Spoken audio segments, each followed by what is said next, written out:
Hi, guys, and ho, ho, ho.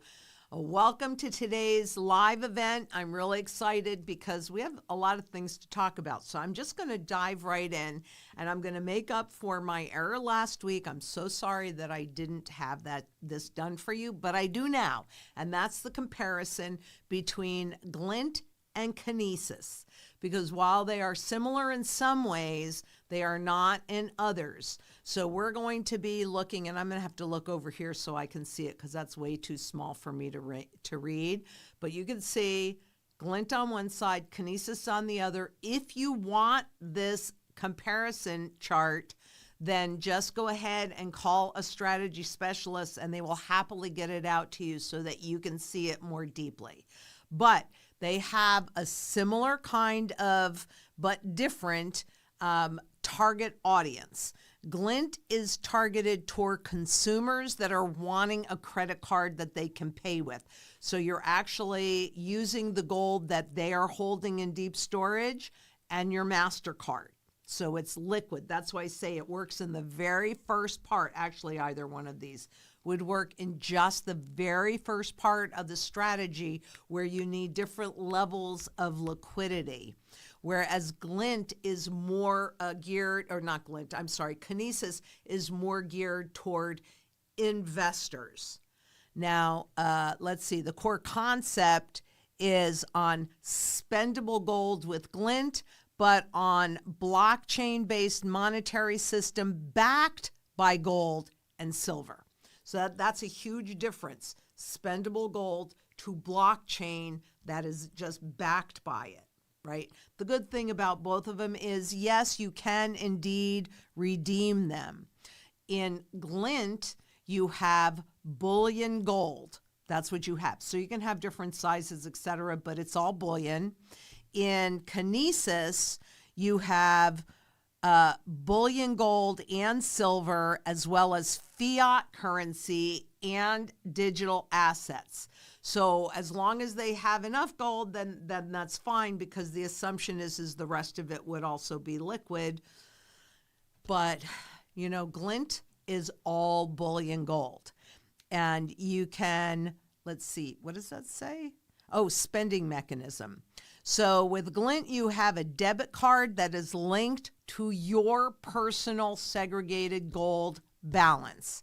With kinesis, there you have virtual physical cards, so you can have either a physical card or a virtual card. And the availability varies by region, so I couldn't be more specific than that. But with the glint, you actually have a debit card. And then redeemable form, let's see, 1 kilogram to 12 kilogram bars. Smaller, they can have it refined so you can get smaller pieces. It gets very expensive, but it is redeemable, and redeemability is critically important to me because, frankly, that's the only tool you would have to hold their toes to the fire. So in both cases, they are redeemable. For kinesis, you can have coins, bars, or rounds. What's a round? Well, this is a Zang Enterprise round, and you can see it. It's just, this happens to be 1 ounce of 99.9% silver. So with kinesis, you can get any one of that. So in some ways, kinesis is maybe a little bit better for redeemability because of the size that they will distribute. But you can also have that happen at glint as long as you are willing to pay for the additional refining that's required. But both of them, you can pull the gold out. So that's important and why I talk about both. And let's talk about trust and transparency. In glint, they are UK registered and it's allocated stored gold. In kinesis, it is Cayman Island based with blockchain and tokenization. So that's the difference between the two. You as an individual, if you're considering either one of them, need to determine where you are most comfortable. I would not put a whole portfolio in there. But again, in this first part of the strategy where it is about sustaining your current standard of living, you would have cash, which we know is going away, right? You could even have some gold backs in there for that level of liquidity, because it is, in this particular case, this is a one gold back. So it's got 1/1000th of an ounce of gold in here. And then that's where this would fit for in the cash portion of your portfolio. So you want some spendable gold, and you can do that with either glint or kinesis. You have to determine what you are more comfortable with. And then after that, that's when your barterable portfolio in a variety of sizes of both gold and silver fall in. So that's the comparison. Please forgive me for I promise you I am pedaling just as fast as I can to get everything done, but it's important that I do it. So if I say I'm going to do it, I'll do it. Sometimes it may take me a little bit longer. Like we just earlier recorded, I'm not sure when it's going to go out again or yet, but a few weeks ago, somebody asked me about the private equity and insurance companies, and I've done videos on this in the past, but not for a little while. So I just did one, and that'll be going out soon. So it might take a minute for me to do something, because I have this whole laundry list. I mean, if you guys saw what my laptop looks like with all the PowerPoint set up and all the tabs open, I need a really powerful computer because it's just constant. But I will always do my best for you. That is one guarantee that I can give you, is that I will show up and I will do the work. So let's move on to the next part of this. Oops. So I did lines underneath that, but we can just move on. And I want to update you on the spot charts. So this is spot gold. And you can see that it's testing its all-time high. But what I really want to point out is that 200-day moving average, which as of last night sat at $3,527.24. And remember, that 200-day moving average kind of acts like a rudder on a boat, right? And so if the spot price is a water skier, there's only so far above or below that it can go to that 200-day moving average, but it's always you always have to be paying attention to that. 10% away is a lot, right? So if you stop and think about it, that's not even $4,000 an ounce. But where did spot close yesterday? $4,306. I don't know where it is at the moment today, but that's of the close yesterday. So it is very technically overbought. Definitely not overvalued. That's much, much higher than this, but it is technically overbought.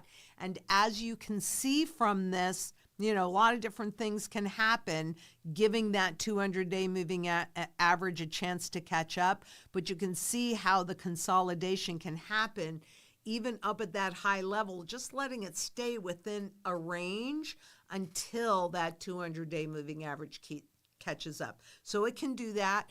Things can stay overbought a lot longer than you would think possible. But overbought in gold and silver's case does not mean overvalued. If you can only convert it back into dollars and they want lower interest rates, they're telling you the dollar is overvalued, so stocks and bonds and ETFs and all of that stuff, that's different. Those are severely overvalued. But this is where spot gold is at the moment. Last week was a great week for spot silver. It heads for a weekly gain of about 10% in speculative surge, right? Fear of missing out. This is how they get your attention. They allow things to rise. But I think in this case, what we're actually witnessing is the loss of control of the central bankers in suppression of both the spot gold and silver prices. And here's that spot silver chart. And you can see, again, 200-day moving average is $40.38. Where did spot silver close yesterday? $64.08. So technically in line, or actually a little bit technically stretched at over 44 bucks, right? So at 64 bucks, way overstretched. So if there's a pullback in either spot gold or spot silver, that's fine.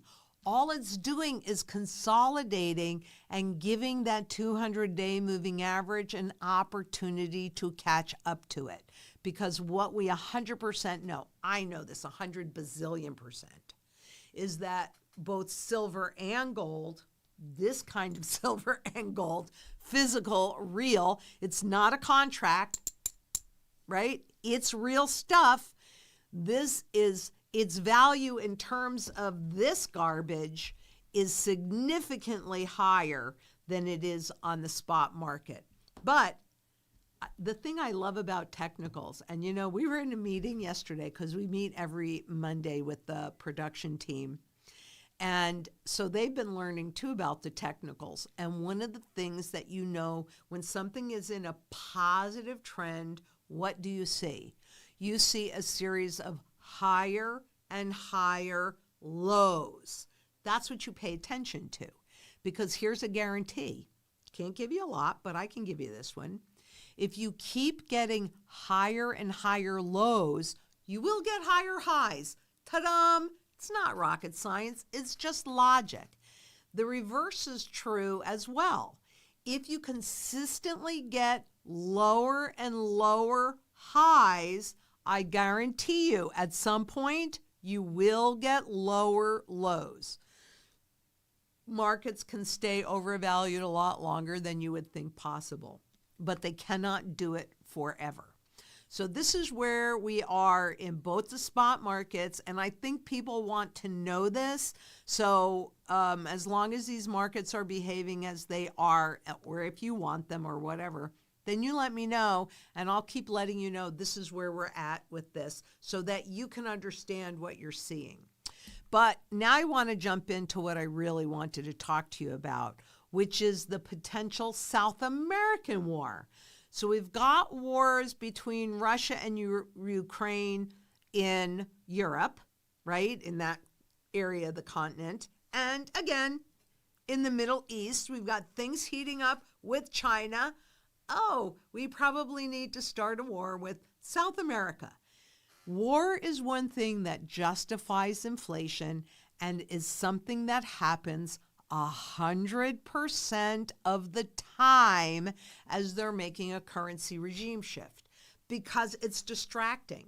There's a lot of chaos and a lot of noise that's happening around you. So all of this is designed really to distract you so that they can get away with this shift and you don't notice it. But you're here. So I'm pointing it out to you and hopefully you will notice it. However, this was back in October. U.S. lawmakers want war powers vote after Trump pledges Venezuela attack soon. You know, all of this is happening, like, frankly, right now. Why is this taking so long? Yes. So Senate speeds toward war powers clash as President Trump ratchets up threats of strikes in Venezuela. And not just the boat strikes that are off the shore, but also land strikes. This is the threat. The move follows comments from President Trump to Politico indicating that he's looking to deploy ground troops in the next phase of military operations against drug smugglers. But putting boots on the ground in a foreign country is kind of a declaration of war, isn't it?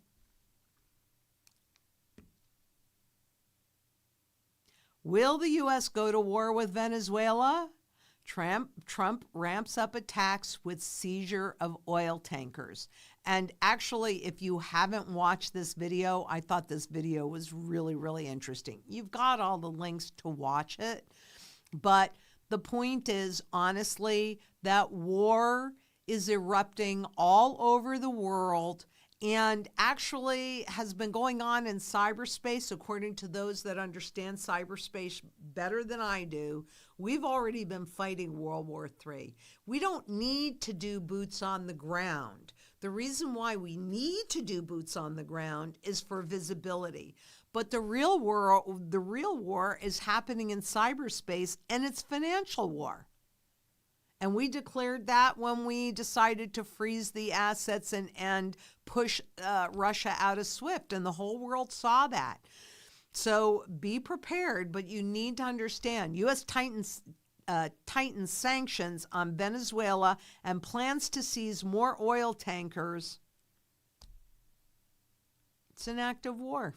So we've got war popping up all over the world. Are we already in World War III? And what does this mean for our future? Is it really just to be used as a distraction? Because, quite honestly, I believe that that's so. But we're also looking at Colombia.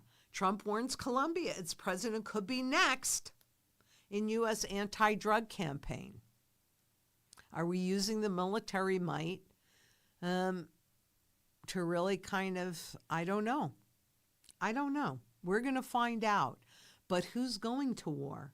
Are we sending our public? Are we sending our young men and women to another endless war? Because there were years ago, and I did this study because I was curious. Since in the U.S., gold has been confiscated. And by the way, 5 times, wait till you see what I've been working on, 5 times the U.S. has confiscated gold. And we're not even talking about the manipulation that's gone on in the spot price to keep you away from gold and silver. That was more covert, but 5 times. So saying, oh, that won't happen again, that's hopium. And I'm sorry, but hopium is not a very good plan. You want to have hope? I want you to have hope. You should have hope. I have lots of hope. But I have hope that is based upon history and facts. And that's where I would prefer. You do whatever you're comfortable with, regardless of what I say. But my preference would be for everybody to pin their hopes and pin their strategies on historic norms, and not that this time will be different, because this time is never different. I'd like it to be different, but it really, frankly, never is. So with that, I will start with questions. And Donna asked Sari, one of the strategy specialists, "Hi, Lynette, love your show. Thank you so much. I was just wondering the source of that 25 ounces of gold would buy an entire business block in Germany after World War II. I've heard several other podcasts in the precious metals world quote the same statement. I decided to try to find the origin on my own and could not just, so you were just wondering. And that's fine. It actually came from a book that was written by my good friend Robert Kiyosaki, as well as somebody else that I admire, although I have not met him yet. Oh my God, his name just escaped me, and I'm sorry because I really do like him. Mike Maloney, I'm sorry. If you let Sari know, then I can actually send you to the link to that book, but that's where we all got that. So that answers that question. And Pandemonium 5958, and actually what I'll do is I will send Sari that link so she can give it to you. Sari.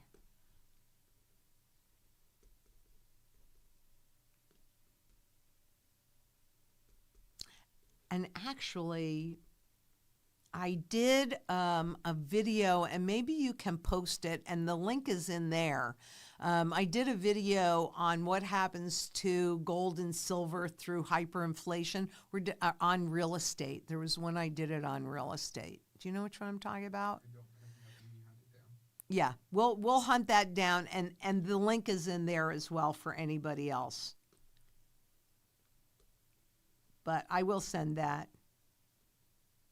link. And I will do it before tomorrow morning. I'm not going to say I'm going to do it right away because I've got other things. But I have it on my list. It'll happen.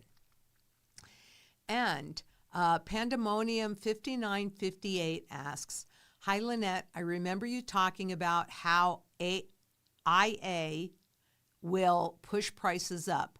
RAM sticks, which are used in every computer. Prices have risen by 200% in 2 months.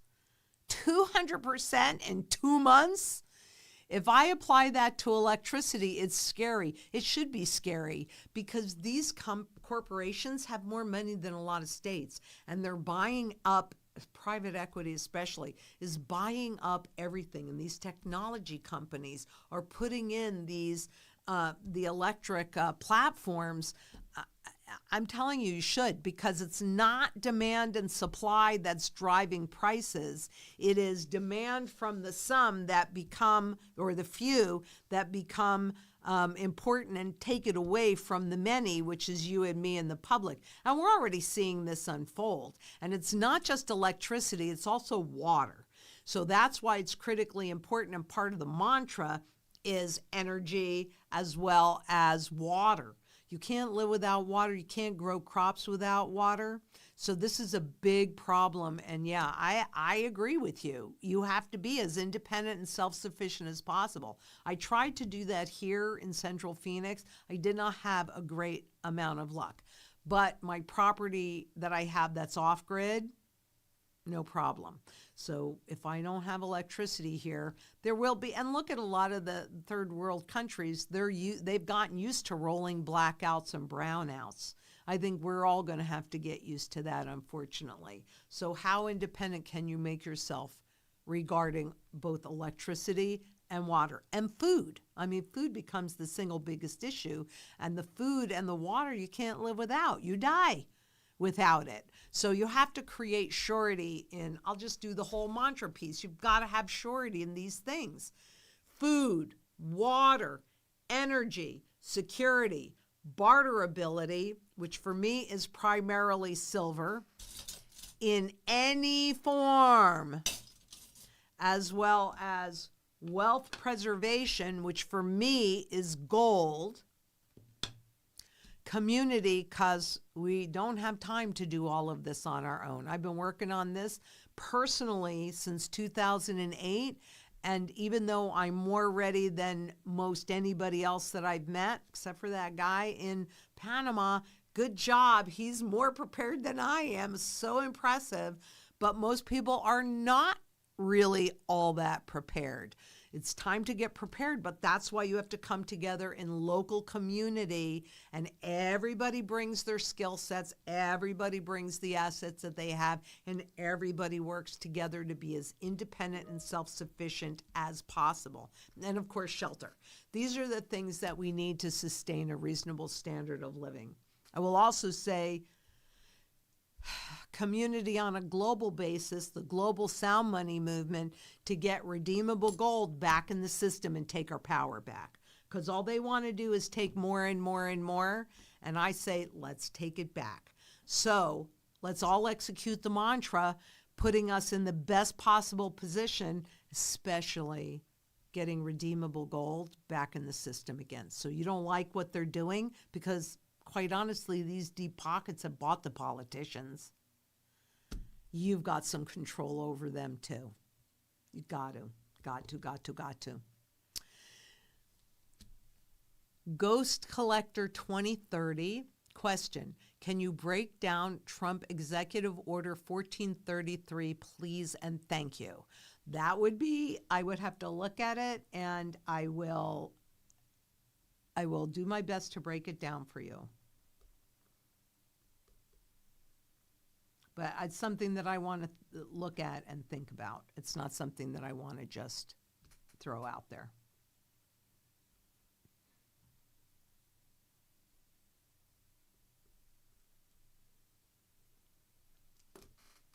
I'll come back to that. And Curiosity Nudge, question. Heard that SWIFT system is going to be replaced by Ripple system, and the XRP crypto will be the base currency for transactions. Please share anything you know. Well, I know that SWIFT has been really trying to stay relevant. So that would be possible, but before I make any kind of statement with any level of intelligence, I'm going to have to look at that a little bit more. So make sure I get that a question on my thing, please. And I have my homework, don't I? Okay. And Ernest DeBella asks, hello, Lynette, what will be the final signs or signals that hyperinflation is about to kick off? Honestly, it is when that consumer confidence and that public sentiment goes to new all-time lows. We keep kissing it, but we haven't broken below that yet. For me, that will be the final signal, because every Ponzi scheme requires two key things: new money and confidence. And so I would argue that the confidence is the single most important thing in any Ponzi scheme, which is exactly what this garbage monetary system is. It's a big Ponzi scheme. So that's why you see me following the confidence numbers so closely. But that would be, for me, when I saw that, that would be the clock ticking. That would be the clock ticking. That might even be, depending upon what that looks like, that might even be the time for me to go to bug out. I will let you know, I do have a studio up there. Probably should go up and test it, because I haven't tested it for a while. But it's exactly the same as the system I have here. So even as we upgrade, I upgrade up there, even if I'm not using it. So yeah, because the goal is always to be able to get a hold of you. So that's what would kick it off for me. And Prayer Warrior 424 asks, says, does Glint work like a depository? I'm concerned once they change our monetary system, how I would pay my property taxes being outside the system. It does kind of work like a depository, because they have all of that gold in a segregated place, and you can redeem it. However, to be really honest with you, it might take longer to get it over here. So if you're thinking about redeeming it, so you can use it like a credit card, but in the sound money strategy that we execute at Zang Enterprises, you would have a recommendation for raw fractional gold. A lot of times the foreign gold coins pre-1948, or this happens to be an American coin, right? So we're going to set aside gold to convert to pay your property taxes, as well as your mortgage and other things that we know about. We're setting aside gold to make sure that you can always pay those property taxes. It could be done with Glint because they've got a MasterCard attached to it. So that could be a use of it, but we also have that covered in the barterable part of the portfolio. So just call us and talk to us, and then, you can, and it never has to be, this is the thing that people really should understand. It never really has to be all or none. Whatever you do must be done to your level of comfort, right? So if you are somebody that just believes that you have hopium, that they're never going to do a confiscation again, and therefore you want a lot more pieces of gold, so you go toward bullion, then just properly diversify with this stuff. So it's what if I'm right and what if I'm wrong? That's all. I can't guarantee you one way or the other whether or not there will be an overt confiscation. But what I can tell you is that aside from the covert way that they do it through taxation and inflation and manipulation, there's also overt forms. 5 times. I know I kept saying 3 times. I was wrong when I was doing the research for the big piece that I'm working on right now. I was like, oh yeah, I didn't think about it like that, but it is. Like 1971 is a great example of that. Up until recently, you never heard me say, well, that was a confiscation, but it absolutely was, because the promise to foreign governments was if they were holding their dollars, they could turn those dollars in and pull and get back physical gold. And what did Nixon do? Say, nope, that was 1971.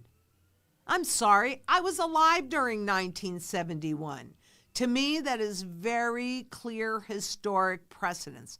5 times, but nah, they wouldn't do it again. What do you think inflation is? What do you think price manipulation of the spot markets are? What do you think taxation is? It's all manipulation. All of it is a form of confiscation, period. Now, you can make the choice whether or not you agree with that, but it is a simple fact. So, Art Leon S4Q asks, is stacking gold a smart idea to save for a house in the future? 100%, 100%. And I'll tell you why. Because right now, I mean, let's face it, real estate and especially housing is a huge part of the global economy. So it's been targeted for reflation. And so it is at nosebleed levels. It's unaffordable. You know, new people coming into this market cannot afford a house typically. Now they're going to lower standards or whatever because they want to keep this inflation going, but this is going to flip-flop. So you have gold that is severely undervalued, and silver as well, severely undervalued because a rising gold price is an indication of a failing currency and a looming crisis. They don't want you to know that. So that's going to flip-flop, and what's undervalued now will go to fair valuation and probably even an overvaluation at some point, whereas all of that inflation in the real estate and stocks and bonds and all the fiat money crap, that'll go away.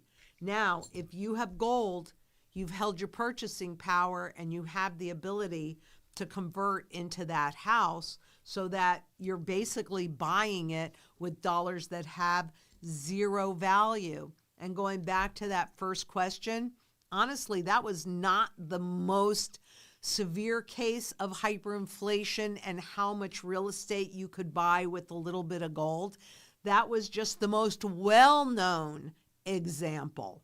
So again, if you remind me, if you, for whatever reason, you can't find that link to that piece that I did, I'll find it.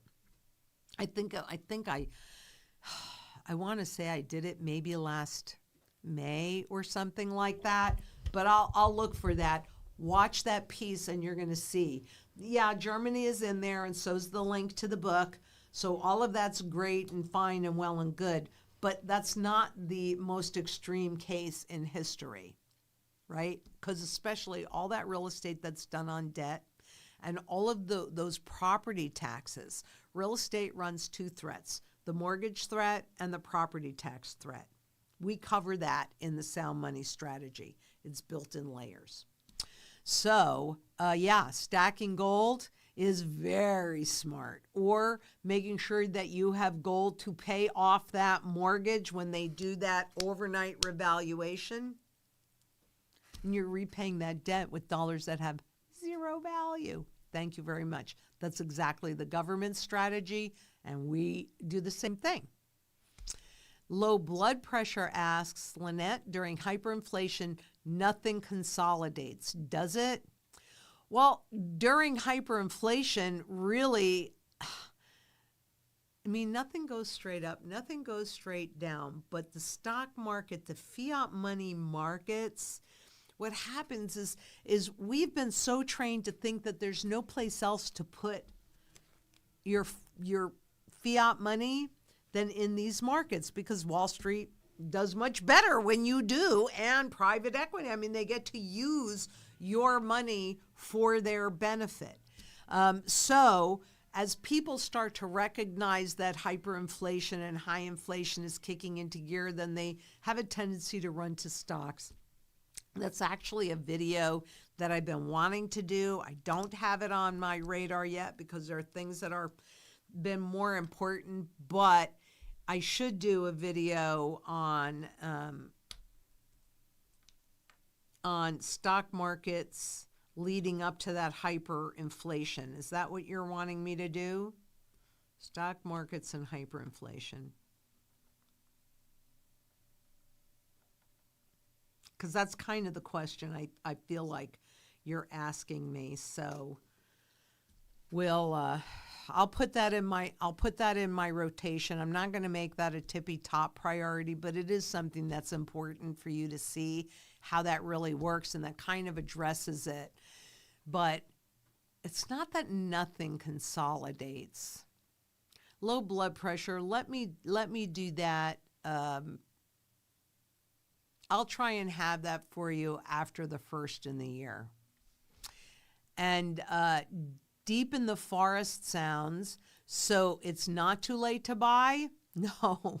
If you're asking me if it's too late to buy gold and silver, I think that it's critically important. This is on my rotation, so I will be getting to this sooner because it's been on my rotation for a minute now. That is the true fundamental value of all assets. I'm doing this for a couple of reasons, but the most important reason is that here's another, wow, I'm giving you lots of guarantees today, and there are not that many, but these are all the ones that I can give you. You get higher and higher lows, you're going to get higher highs. Lower and lower highs will get you lower lows. That's a guarantee. I will show up and do the work. That's a guarantee. And here's the other guarantee to that. And that is that at some point, all assets, all instruments end up at their fundamental value. That fundamental value piece is the true value of that asset or that instrument, and it's based upon why they created and brought that out to begin with. So with gold and silver, this is sound money, right? And this is fiat money. They're both money, but they're the flip sides of the coin. This is designed to be inflated away. That's the intention of this, to keep you in the system, keep you stupid, and transfer your time and effort and wealth their way. This is sound money that cannot be inflated away because it's used in every single sector of the global economy. So it's above the ability of governments and central banks to inflate away. This is used in one place. So isn't Wall Street telling me how much this is worth? And look at how much it's gone up lately and blah, blah, blah, blah, blah. No, Wall Street is not a price discovery mechanism. It is a trading mechanism. So this is how you know what the true fundamental value of an ounce of gold is. How's this created? It's created from debt, right? That's how it's created. They create debt and they print all of this money, and that's why it loses value. That's why we have inflation. But since this is the flip side, this is debt-based, this is savings-based. So how much money has been created? Well, the IFF publishes on an annual basis how much debt the world has taken on. How accurate it is, I don't know. But you got to use something, so I'll use the IFF. What the hey? So you take all the debt that's been created, and that is a proxy that kind of tells you how much of this stuff, money, has been created. And it could be euros and yen or whatever else it is, not just dollars. But it tells you how much this has been, of this crap, has been created.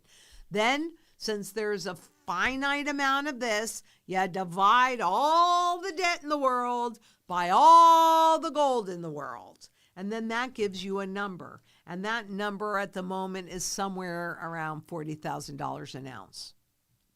Okay, well, at 4,300, if you know that its true value is 40,000, wouldn't you want to keep stacking? And what does that do for silver? That puts silver somewhere in the vicinity of $2,000 an ounce. So at $64, don't you want to keep stacking? And the reason why I'm showing you these charts on a regular basis now is so that you can start to learn how to read the patterns and know what's really happening, instead of, oh my gosh, the price of silver has gone down whatever percent. But it could just be consolidating, giving the technicals a chance to catch up. It is not reflective at $64 or spot gold at $4,300 of its true fundamental value. On the flip side, you can watch the stock markets go up. The crypto markets are struggling. I got to do a video on that because honestly, the governments of the world and the bankers of the world and the corporations of the world are pushing ahead while we're in a weird place. I'm doing a video on that. But this you can only convert into dollars.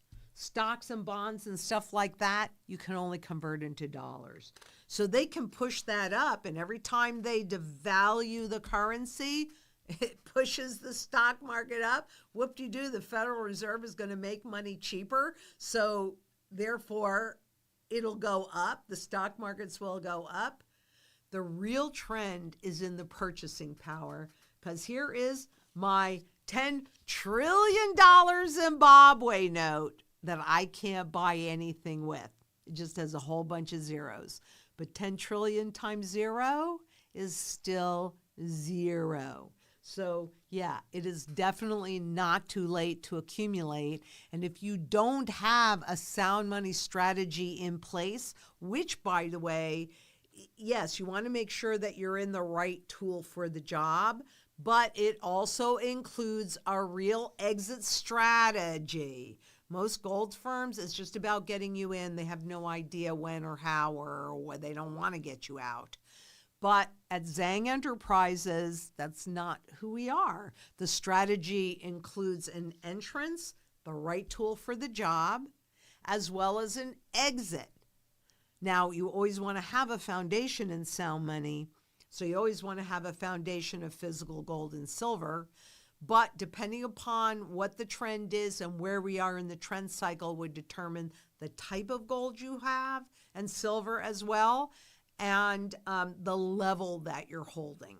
So we intend to be around for the long term, not just in this trend cycle, but well after that, because you're always going to need to understand this. And that's why I show you the patterns as much as I do, because we like you to be educated. And you don't even have to agree with us, and we're still going to support you. What a concept. What a concept. And I learn things from you. And you guys help me look at things that maybe I would have missed, because I am, after all, well, just one person, and I say that, but I kind of say that tongue in cheek because truthfully, I've got a whole army of strategy specialists that are also paying attention and bringing things to my attention.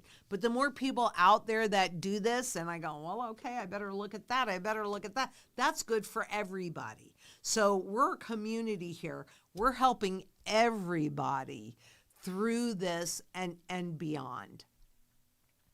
So no, it's definitely not too late to buy. Physical gold and silver, bargain, bargain, bargain. And Maggie Smith 979 asks, I know Russia has a gold mine in Venezuela. Any thoughts on how this may affect the situation? Well, what Russia has shown us since the SWIFT sanctions is that they've been leaning quite heavily into their gold reserves and also adding to. Specifically, a gold mine in Venezuela, it's really the gold holdings, right? Because Venezuela, and actually not just Venezuela, but this is true globally, and it was a huge issue, especially after 2008, is mine nationalization. And this is where the government would take over a private mine. Do you think they would do that from Russia? Kind of depends on the agreement that they have from Russia. But a government can do that. And we've recently seen with Newmont Mine where they were in an argument with a government, Burkina Faso or something like that, for like 2 years, and they just recently settled that. But for 2 years, that mine actually was idle.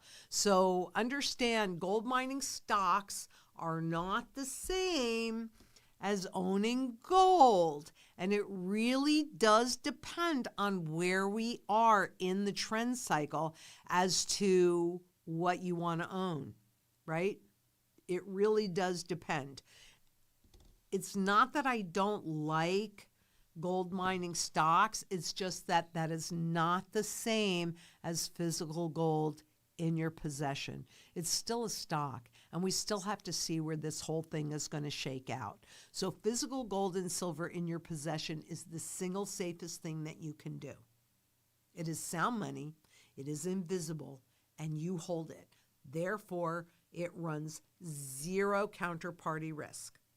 Everything else, it's all credit and it's all counterparty risk. So Deb Warner, 2978, Lynette, was the war in Vietnam a cover for some monetary event? I thought it had something to do with gas, petrol, because of the gas war was happening prior to the beginning of that war. And energy is always, that's another thing that always happens around currency regime shifts. And so, yeah, the Vietnam War, which, I mean, I remember that, you know, anybody that was alive in the 60s and 70s. And yes, war justifies inflation. It distracts people over here. I mean, during those days, you didn't trust anybody that was over 30, right? 30. You don't even know who you are until you're 30. Personally, I was never a hippie or of that bent. I mean, I had a couple sisters that leaned in that direction. And actually, one of them was Billy Clubbed at Kent State, where some of our National Guard actually fired into the crowd and some American students actually died. But yeah, it was definitely a cover. And the monetary event, well, what happened? The world stopped trusting the U.S. because we were exporting inflation as we were printing money and reneging on Bretton Woods. We promised to keep the value of the dollar at 1 ounce for $35, but we weren't doing that. And in the 60s, there was a run on the dollar as foreign governments sent in their dollars to pull the gold out of the system. That's what was happening in the 60s. So by the time that Nixon confiscated gold from the rest of the countries, I mean, Charles de Gaulle warned about that and famously came and pulled their gold out. I believe it was probably the Bank of England requesting the gold from that we were holding for them. That was the straw, maybe, some think that was the straw that broke the camel's back. But yeah, that was a renege on Bretton Woods, and that was a de facto confiscation. 1971. And how about all this price manipulation? And you even had the great Greenspan who admitted and said, well, what if we manipulate the price of gold in here? Because people were still attuned to gold, even though they tried to train us away from it. And I mean, I go back to this, right? Why is this gold? This is a tangible representation of Ethereum, you know? And it's designed to look like this. And Bitcoin is called what? Digital gold. It's not. They are not the same things. One place, it's used. Every place, it's used. You're going into a fight. Do you want more demand? Do you want less demand? Take your pick. And I know sometimes I kind of go off in tangents, but yeah, war is used to justify inflation and distract you from what's really happening. And what was really happening then was we were transitioning into a new system as the U.S. was defaulting on a promise to maintain the dollar's value. They weren't doing that. Rather, they were exporting inflation. And yes, absolutely 100%. It's all a distraction. And maybe the new wars that we're entering into, maybe what's happening with China and Taiwan and the US and Russia and Ukraine and Germany. I mean, Europe's got to build its military strength because they really haven't done that. You know, yeah. World War III, anyone? Yeah. And Quartered Rudy 9307 says, loving your paradigm shift. Thank you. Keep up the good work. More and more and more. Wait until you see what we've got planned. More and more and more. So I'm glad that you like it. Again, I'll bring it up. I don't know that we can now get it out in time for Christmas gifts, but this is a gift that just keeps giving. So if you want them and you're a client, you get the first one free, and then it's just whatever our cost is. This is not about us making any money on it. It is about us getting the word out. And there's a video that we put together, a 5-minute video on that. So you should have, everybody that's gotten the paradigm cards should have also gotten the link to that. If you haven't, call your strategy specialist and they will give you that link because that's important. Now you're going to be with your families. I know you can't get them to sit for more than 5 minutes, but maybe when you're having conversation you can, and you can run this quick little video for them, and it might open up a level of conversation. I mean, and if that doesn't work, we've got lots of things in the works. I'll never give up trying. Never, ever, ever. I'm so glad you like it. Let's keep that going. Let's grow that, because my goal is to make that go viral. I realized if somebody has never held sound money in their hands, and I'm saying sound money, well, that doesn't work very well. So that's why we're doing it, so that people can actually hold a piece of sound money in their hands, and maybe, just maybe, they will start to look at this just a little differently.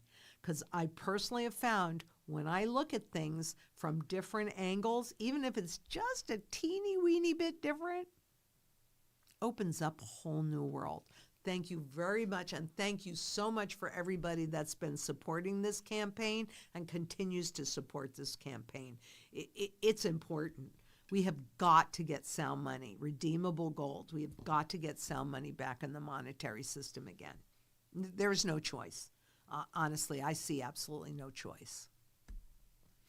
And Michael Cordova 8432 says, hi, Lynette.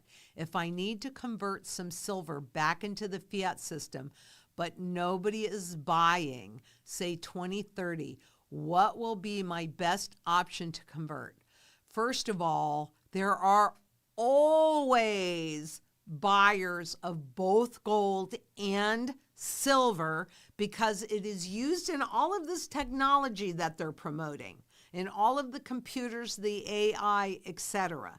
So it might, even if it's not popular over in this area, this is the point. This is the point. One place. So when demand goes away, it can go to zero, and does, and historically has 100% of the time.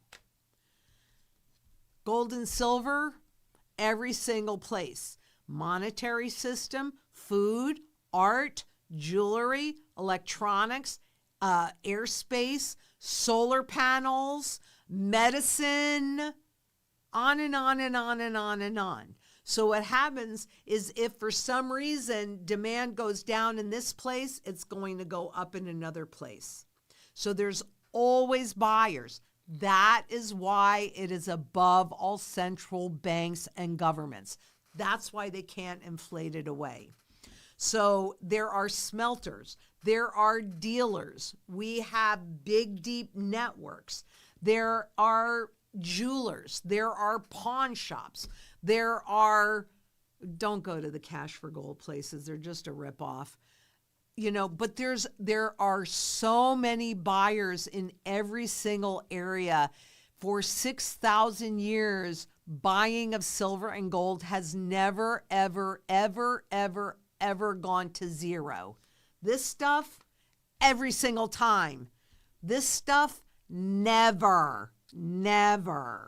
So I would imagine, honest to goodness, with that in the arsenal and the way that we at Zang Enterprises is set up, we always intend to buy it back, always. And we'll buy it back at market, whatever that market is.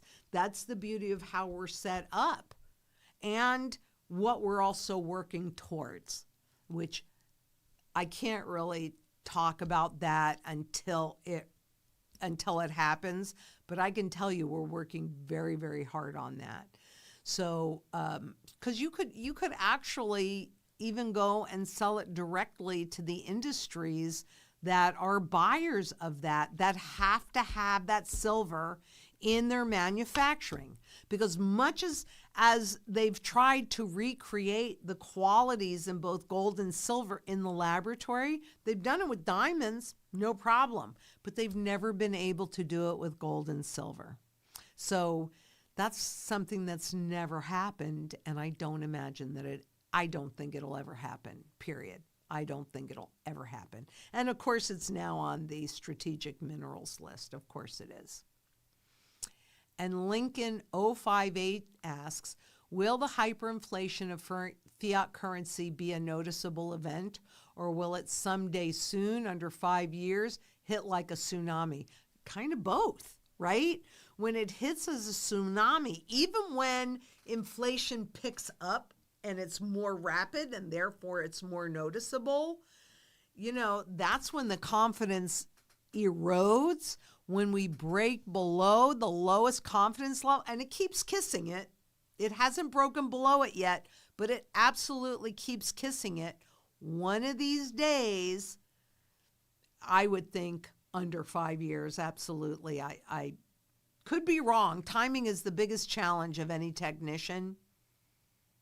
But frankly, they're between a rock and a hard place, right? They want to lower interest rates to inspire inflation because this is too high, right? It has too much value in it, even though officially it only has 3 cents out of the original dollar yet. No, not only are they removing all of it, but beyond that, they have to attack your principal once they get all of the purchasing power. And remember, the M2V, right? So if you go in the Federal Reserve, maybe you can pull this up, Josh. The Federal Reserve Education Department, the M2V, the monetary velocity of the M2 supply. So he'll pull that up so you can see that's when it really started. A major pattern shift. And actually, yep, that's exactly the one that I'm wanting to show you. Okay, so what this is the speed at which money changes hands, right? So if everything is going great, let's say, you decide to go out and buy a car, and whoever sold you that car, because you had a great week, you can afford that new car. So you go out and you buy the car, and the money changes from your hands to the car dealership. But specifically, let's say the person that sold you the car, they get a commission. And now they go, you know what? We've been talking about this vacation for the weekend for the family. Now we can afford to do it. So they go out and spend that money on a great weekend vacation. They're feeling a little rich. They leave a nice tip. And the wait staff says, you know what? Jimmy really needs that new pair of sneakers, and now I can afford it. So the point is the speed at which money changes hands. That happens in either you're feeling really good or you notice how fast the inflation is moving. So in hyperinflation, and you rush to spend that money before it loses more value. So this chart that you're looking at the Federal Reserve Education Department, the FRED, is going back, I think, to the 1950s. I can't really see those numbers, but I believe this chart goes back to the 1950s. Now I want you to look at what happened in 2020 when it absolutely collapsed. though by 2013, it was already lower than it was during the Great Depression in 33, and that was already in 13. So can you see how much that speed ratcheted up in a very pervasive way? And it also happened to coincide with when the Federal Reserve ratcheted up the interest rates and broke a 40-year trend. Now, I see that it's leveling off. And what do you also see? You see a series of higher and high, or lower and lower highs, as well as lower lows. And it works the same for everything. So if I can help you understand it in any one chart, whenever you're looking at another chart, you can see that. So that pervasive move up was my signal that we've already entered that period. But you have to understand, when a 40-year cycle, trend cycle is broken, like it was when the Federal Reserve and then the global central banks started ratcheting up interest rates to try and control the rate and speed of the inflation, right? That's their job, to regulate that at a level that you don't notice, and therefore you volunteer your time and your wealth and your work. But personally, as a technician, when I saw that shift, and it happened in a pervasive way, much higher than anything else that we had seen, that's an indication to me that we're at the very beginning stages, but the public doesn't see it yet. When we get a really rapid bout of inflation, that's when I think we'll break through that level. And then after that is when the hyperinflation will become apparent, because confidence will be lost in the currency and in the system. So that's what lies soon. Yeah, I think soon. Under 5 years. Yeah, I mean, I can't guarantee that because that's beyond my control. But I'm seeing a speeding up of everything. I don't think we can make it another 5 years. I think within 2 years, it will probably, if not sooner than that, it'll be noticeable. But I also do think that the stable coins will be the ones to really usher that in. So stay tuned. And that's why you have to keep building your position in gold and silver and having a plan, not hopium, but an actual entry and exit. A real plan makes all the sense in the world. And Jambobsky asks, hi, Lynette, I just wanted to know, how do the ratios change with gold and the new currency after the reset? I saw the video when you talked about hyperinflation in Venezuela, and I wasn't quite sure. Well, okay, so what typically happens is that there will be, well, globally on average, and I can't tell you how many times this is going to happen here, but globally on average, we will have an overnight revaluation 3 times. It might be fewer than that. It might be more than that. I don't know. Venezuela, Zimbabwe are on their 6th iteration, so I can't tell you exactly that. But what I can tell you is that everything resets. I thought I did a video on that. Pretty sure I did a video on that so that you could see it.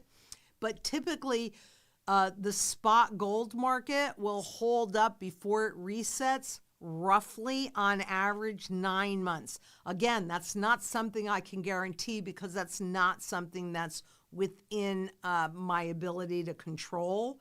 But everything, if you're sitting with fiat money in the bank, and I don't know what that revaluation is going to be, most often it's 1,000 to 1, meaning if you have $1,000 in the bank, you wake up the next morning, you have 1, right?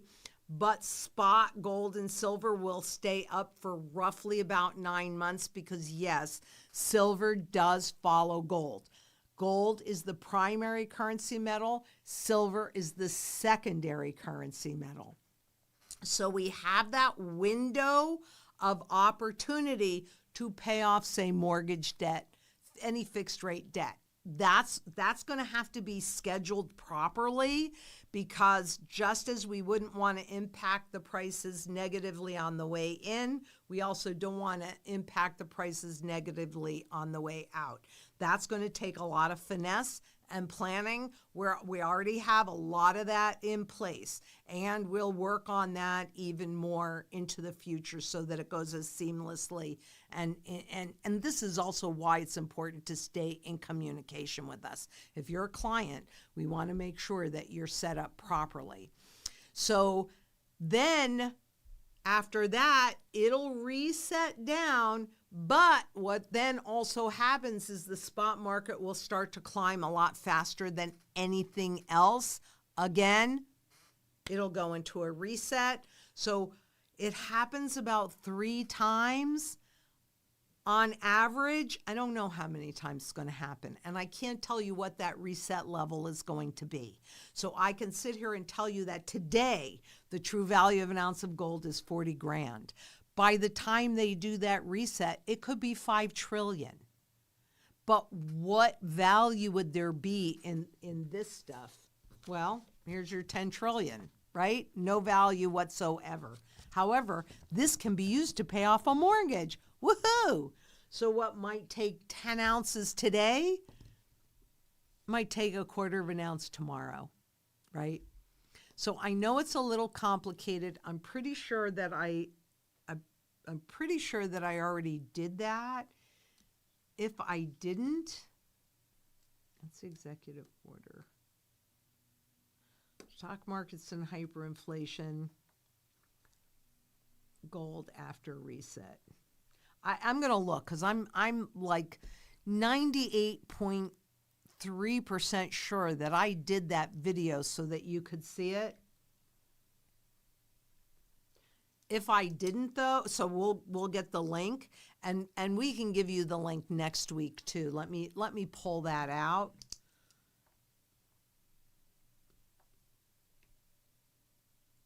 So if I don't have the link, I really am certain I did this already, but if I don't, I will do it.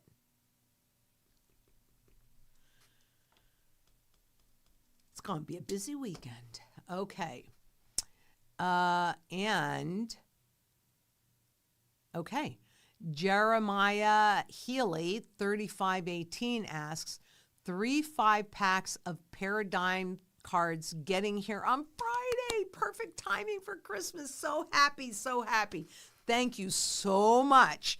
And let's see if we can't build this global movement, because I'm thinking that once people really understand what's happening, and that's what rapid inflation does, but now you're going to be handing them the answer, we can make this happen.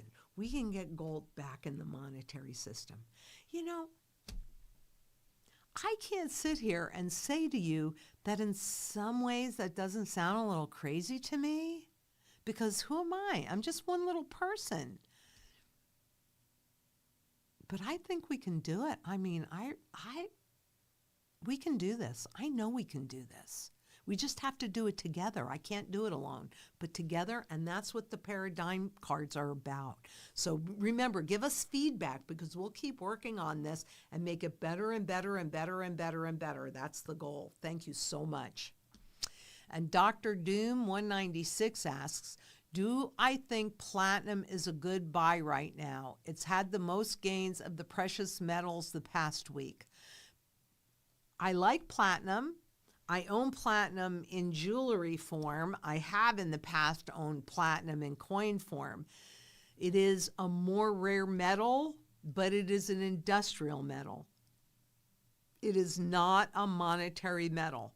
And there is not one little doubt in my mind, but that this is a currency life cycle issue. And therefore, my focus is on the monetary metals, gold and silver. It's not horrible for you to own platinum. You just have to understand that it is indeed a industrial metal, not a monetary metal. So is it a good buy? And would I do it because of the price movement? Honest to goodness, I only look at the charts, the spot charts, because you do. And I want you to understand what's happening in there. But there is no good price discovery in Wall Street. There used to be, and we were trained to think that there is, that it's all about supply and demand. But it was turned into a financial product. And the financialization started. You can see it in the charts. The financialization really started in the early 80s as we were kicking off this whole new system. And we had, Gordon Gekko and Greed is Good and Wall Street and all of this, so much so that today everything has been turned into a financial product. And those pieces of gold and silver and other, even cups, right? Anything that's physical, there's a finite amount of it. And if you own it, it's outside of the system. Well, the banks want to tokenize and bring all of this inside of the system so that they can expand the equity that they can call upon to trade for their benefit. I say, no, you can't have my equity. Nope.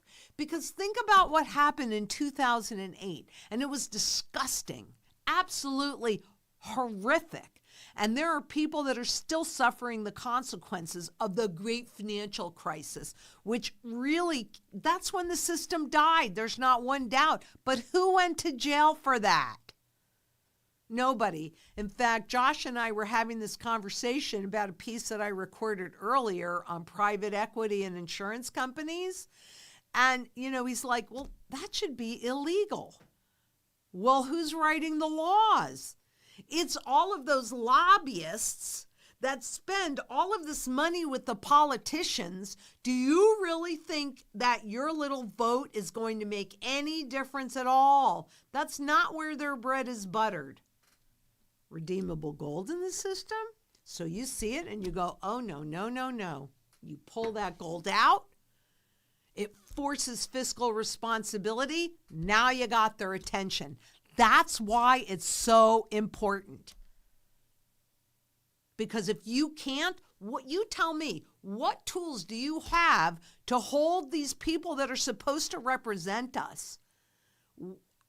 How do you hold their toes to the fire? You don't. You can't. So it means that all of this big business that has all of these deep pockets, because they get to get as much of this crap as they want to for free or close to free. And then when they screw up, they get bailed out. I'm telling you, it's not okay with me. Absolutely not okay. So yeah, monetary metals, platinum is fine, but it's not a monetary metal. So it's okay to own it, but that would not be the lion, and it isn't. I do own some platinum, no longer in coin form, but in jewelry form, because, I like my old stuff, and a lot of that was made out of platinum. So that's fine, but for the execution of this trade and this strategy, I want my monetary metals. And silver for me is about barterability. Gold for me is about wealth conversion. So in other words, converting this into income producing assets when I'm seeing them be accumulated and they're severely undervalued. And I'm pretty sure that I got 4 things on my list so far, but I'm pretty sure that the fundamental value piece, it's up there. So I'd like to have that for the beginning of the year, I think. So it's important. And optimistic beekeeper. Oh, we just harvested a bunch of winter honey. Delicious. I think we got something like 36 gallons or something like that. So I'm right there with you. But hi, Lynette, do you have a chart to show the loss of purchasing power of the UK pound Great live stream. Thanks for all your efforts educating everyone. You're very welcome. And you know, the interesting thing about the purchasing power charts are the fact that most countries do not publish them. However, you have to do a little bit more work, and I do that for you all the time, but I'll do that with the UK dollar, or the UK pound rather. And that's something I can do really fast, really easy. Won't take me any time at all. But all you have to do is go to, I use xe.com, and you'll put the US dollar in one place and you'll put the British pound over here. And you'll look at that comparison, and what you're going to see is that the dollar is stronger against the pound. And then you'll put in spot gold and spot silver, and you'll see that spot gold and spot silver. I mean, maybe we can just do that. Can we do that, do you think? xe.com.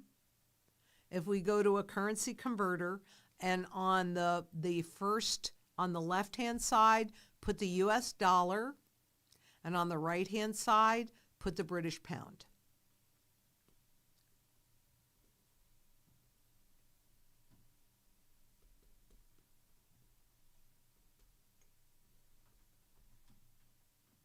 Yeah, you'd think every country should have one, but they don't. And there should be a chart there. There it is. Let's see, but that's not the one that I always run. What does that say? View full chart. Because, yeah, okay, that's the one. All right, so the dollar to the pound, since that's going down, what that's saying is the pound is at the moment a bit stronger than the dollar. You know what? This is going to take, but that's really interesting. Go ahead and just above where it says US dollar to GBP, I'll do this anyway. I have it down here, and put in silver. So XAG, there you go. Oh, doesn't that look a little different? Right? So that's the spot silver to the British pound. So against the dollar, it was down, I think, about 5%. But against silver, silver is up about 96%. And this is just a one-year chart. And then put XAU, so gold. Yep, there.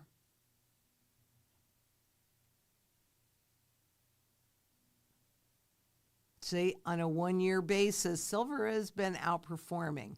But even so, compared to the dollar, but let me see if I can't find that. I know that it's super hard. I will point out to you that it's testing a high range here. See how the spot price is up near the highs, right? So we'll get a breakout, higher and higher lows. You see that in the chart. But that's where I go, and I do that comparison all the time. This is just 1 year.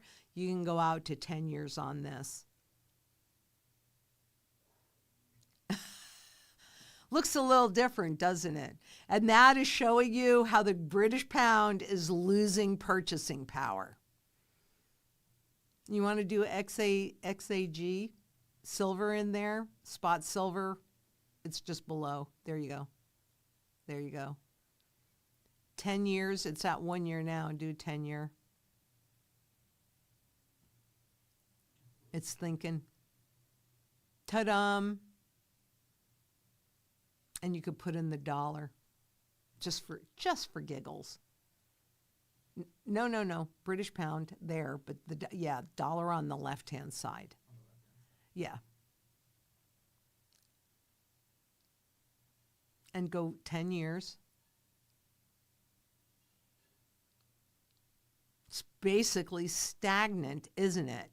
Over 10 years, the dollar is up against the pound almost 11%. Very dramatically different than either spot gold or spot silver. And neither one of them is reflective of the true fundamental value. But this is all reflective of the British pound losing value. The comparison, right? That's what they use to throw you off. I'll see if I can find something more like I have with the dollar. I've tried before. It's not been easy, but I'll do that. I'll do that. Okay. And Dr. Doom 196, some are saying that after the reset and home prices crash, that only 10 or 15 ounces of gold will buy a house and land. Do you think this could be the case? I think that it could be even better than that. I'm thinking that 10 to 15 ounces, I mean, in many cases, and I'll pull that. So next week, we will give you the link to that so you can see it for yourself. But I'm telling you, 25 ounces of gold, that was in Germany. But quite honestly, that wasn't the worst case scenario. That was just the most well-known. So, yeah, I think it is a lot cheaper than that. So, yep, absolutely. History has shown it over and over and over and over and over. And Todd Mills asks, speaking of property taxes, do you think any of the states will abolish movements, with abolition movements will end up abolishing property taxes? I don't think so, because how do governments generate the money that they need to pay for all of the stuff that they need to pay for? But I'll take a look at that. That's a good question. But no, I don't think so. History does not support that.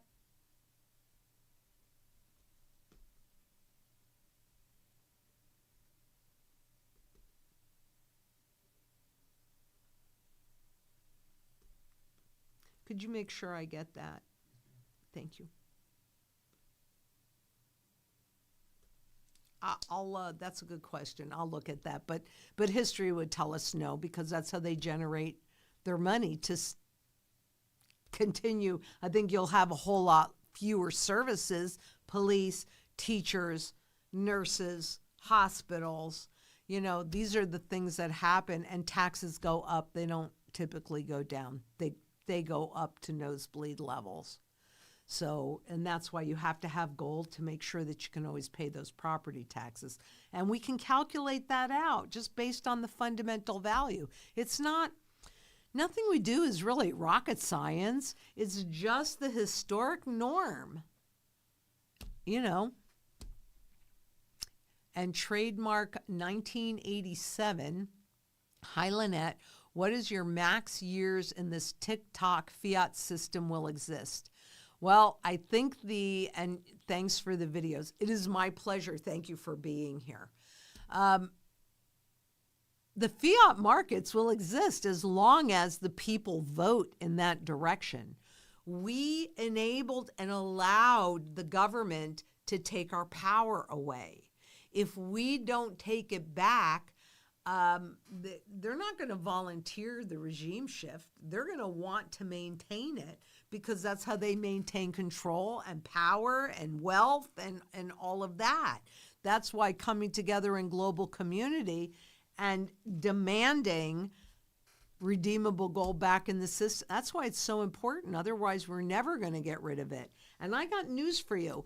Even if we, or I should say, even when we are successful, and we do indeed get redeemable gold back in the system again, as soon as that happens, they will quietly and gently start to erode that value, maybe by, just like they did before, right? What is this? This is a 1/20 of an ounce of gold, and that's what backed $1, right?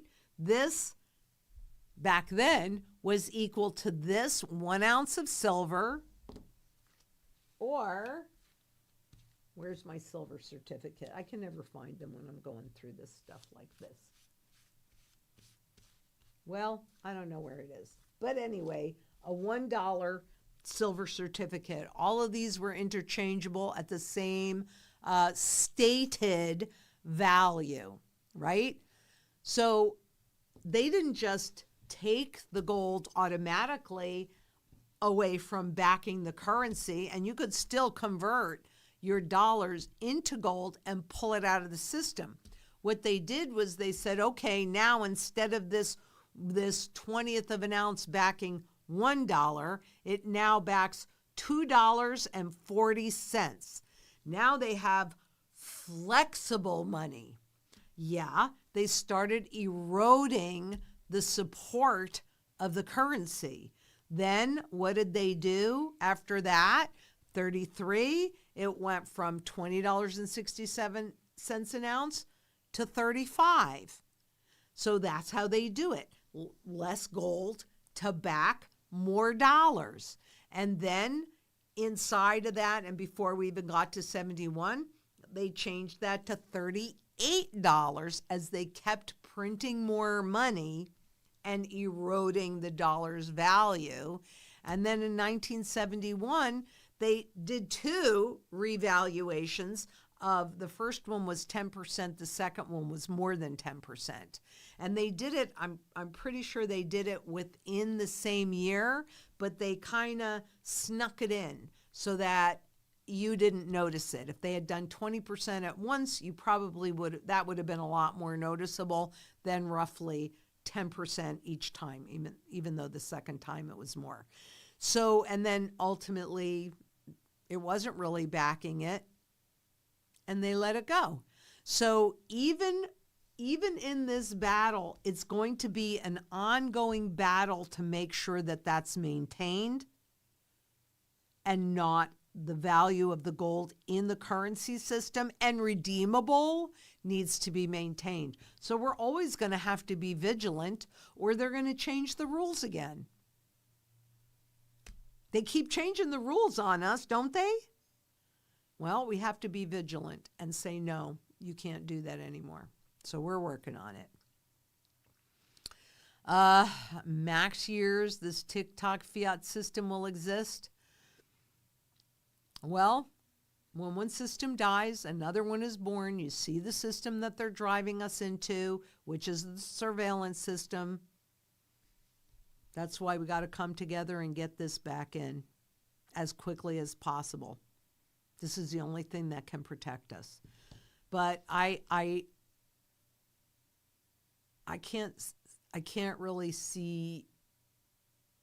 I mean, it keeps eroding. So even when you ask about timing, it's just really hard. It would be hard for me to imagine that we can make this go on much longer than 2 more years. And it doesn't mean nothing happens between now and then. It really is that confidence piece. It really is that confidence piece. And Johnny Red 8902, confiscation happened in the 30s because most Americans had gold coins. That's an argument that they like to use. Now it's barely 1% of the average person who owns gold. So what are they going to confiscate? Any of the gold that they can. Okay, so this is going to come out shortly after the first of the year. Look at what's happening in Italy right now. And there's this whole big discussion on who owns government gold. Who owns that? Taxpayers paid for that, but it was actually gifted to private banks, to the central banks. If gold is no big deal, why are the global central banks so bent on accumulating it? And they're accumulating it at the highest levels ever.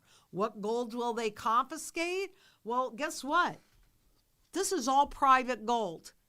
They're going to try and inspire me to tokenize it, to put it back in the system, to make it more visible. If I have a choice, I'm never going to tokenize it. Why would I do it? But you're seeing this movement. So I do believe with 5 confiscations under the U.S.'s belt, thinking that it can't happen again because we've already allowed it to happen 5 times is hopium. And it is not accurate with history. And there's no way on God's green earth that they want you to hold any of your wealth. So I think that's hopium. I'm going by history. Maybe I'm wrong. Maybe they don't do an overt confiscation again. Or maybe they do. So how about doing something that doesn't matter whether you're right or you're wrong? When you know how much something's worth, that makes a whole lot of difference. Why I don't give a crap about the premiums? Because I know that just this 1 ounce of gold is worth $40,000. That's its true fundamental value. And the more that they do this, in terms of that, the higher that goes. So if I can buy something that protects me and gives me an additional layer of prevention in case they do an overt confiscation, rock and roll hoochie coo all day long. Because most of the people in this country that own gold own it inside of IRAs. That's an easy sweep. It's just sitting there and it's ripe. And inspiring people to deposit their gold. We've been watching India to do that forever. And Italy is now doing that as well. Okay, register all of your jewelry, register all of the gold and the silver that you've inherited over the years. And that way we know where it is, and that does make it a whole lot easier to confiscate it. So maybe you're right, Johnny. Maybe you're wrong. How about doing something where it doesn't matter whether you're right or wrong? Then you don't have to worry about it one way or another. And Jason Haggerty, 3211, and make sure that you watch that piece that's going to come out shortly after the beginning of the year. It really is my gift to you. And it's because somebody asked me about it, and I did one of these things, and then I looked at it, and I went, oh, crap, I almost missed that. So thank you very much. I appreciate when you guys do that. I really do. And Jason Haggerty asked, 3211, who are the shareholders of the Federal Reserve, being the American public is on the hook for the debt? It's all of those Federal Reserve banks. That's who owns the Federal Reserve, not the public. It's all those private banks. So JP Morgan, Bank of America, blah, blah, blah. Those big commercial banks own the Federal Reserve. They also own all of the stocks and the bonds and the annuities, and all of that's not the annuities, that's owned by the private equity. But they own all of the stocks and bonds. And actually, I pulled this up for DTCC, who is actually the legal registered owner of all of this. So I am working on a piece so you can see that, who really owns everything, but that's who owns the Federal Reserve. Just like in the Bank of Italy, that technically used to own the gold in Italy, which is the third largest holder of gold. Yeah, they gave that ownership to the ECB. Who owns the ECB? That means that Italy's gold would actually legally, because who owns that? Oh, banks and insurance companies in Germany and France and all the big players. Yeah, it's just an illusion. You want ownership? Own it outside the system, and own it to where, this is my feeling, you do whatever you want. But if I can own something that those that write the laws or have the ability to influence those that write the laws, if I can own what they own, in that same category, that's what I'm going to do all day long. I would much rather have the medical insurance that the federal government has than what I can buy on my own. I would much rather have collectible gold than bullion gold, than monetary gold. And look at, why can't I hold this inside of an IRA? I can hold anything else pretty much inside of an IRA. Why can't I hold this inside of an IRA? Different category. That's where I'm going to be. I'm telling you. It's really simple. I want to be where those that have the ability to make the laws or influence those that can make the laws, where are they hanging out? And we can see that. So Doc Sing Ting asks, silver is a store of value and also utility, plus increasing scarcity. The same applies to XRP when the whales have had their share. Love to you, your family, and your team. Thank you. And love back to you. XRP is anything that is completely intangible is not the same as a tangible asset. I mean, where can you use XRP? It's used in one space. It's not used in every sector of the global economy. Silver is. So it's just a broader base of buyer. And in this kind of thing, isn't that what you want? And I love you too, Doc.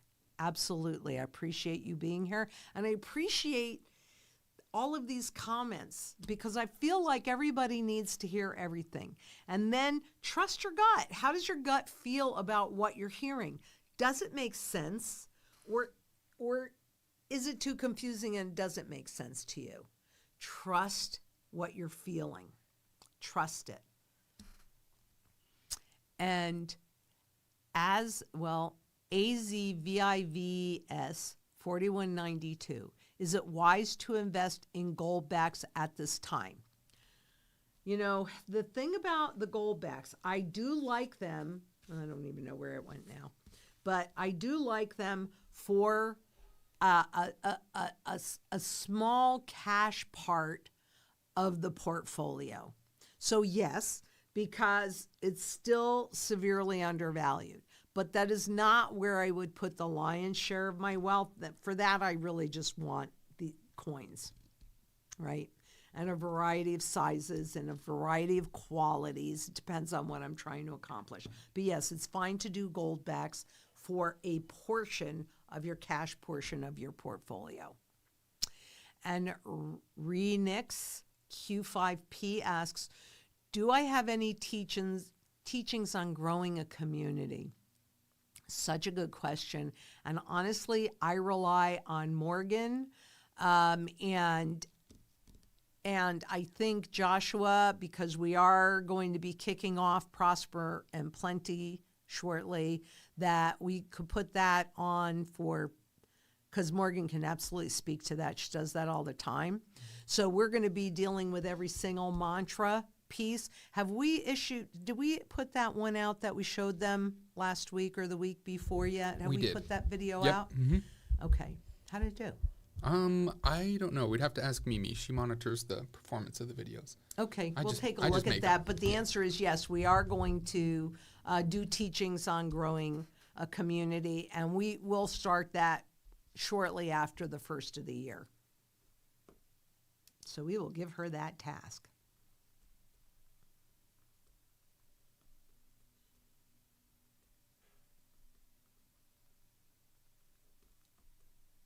Now, part of my challenge is I have to be able to read my writing afterwards. That can sometimes, what is that word? I don't even remember. But I give it my best shot. And Barak Gursat asks, hello, Lynette. Your Turkish fan here. I have to make it to Turkey. I will be. I'll be letting you know. My question, and thank you for waking up in the middle of the night, by the way. Thank you so much. My question is, are we expecting the weird stuff in Q1? Well, I do expect some weird stuff in Q1 for sure. And I'm paying very close attention now that it's on my radar to what's happening in Italy. Yeah, there's going to be weird stuff. Yeah. I mean, we could easily in the first quarter, I don't know, are we going to be in a formal war with some South American countries? That'd be pretty weird. So yes, I would expect to see that. And thank you very much. And I will absolutely let you know when I'm going to Turkey. We haven't figured it out yet. We are talking about it. And I have a really full docket this year. But there could be an opportunity. There could be an opportunity. So, yep, there'll be some weird stuff in Q1. Do I know exactly what it is? No, but you know what? Tomorrow, so this will come out pretty quickly, my very good friend Gerald Salente is going to come in and have a conversation to close out the year. And he is a trend forecaster. So make sure that you watch that interview. And I love him anyway. He actually owns the building where I used to buy my lunch when I had my very first banking job. Gosh, back when I was 15, 16 years old. It's a long time ago. And Teaspoon 9602 asks, hey, Lynette, any chance you could do a video showing the stages of the downfall of the dollar and the things that happen to people typically? Merry Christmas to you and the team. Thank you so much, and happy holidays to everybody that's watching. Yeah, I can do that.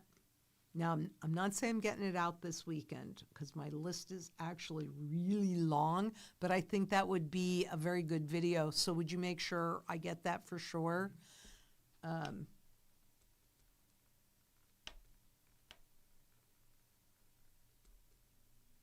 That would be a good video.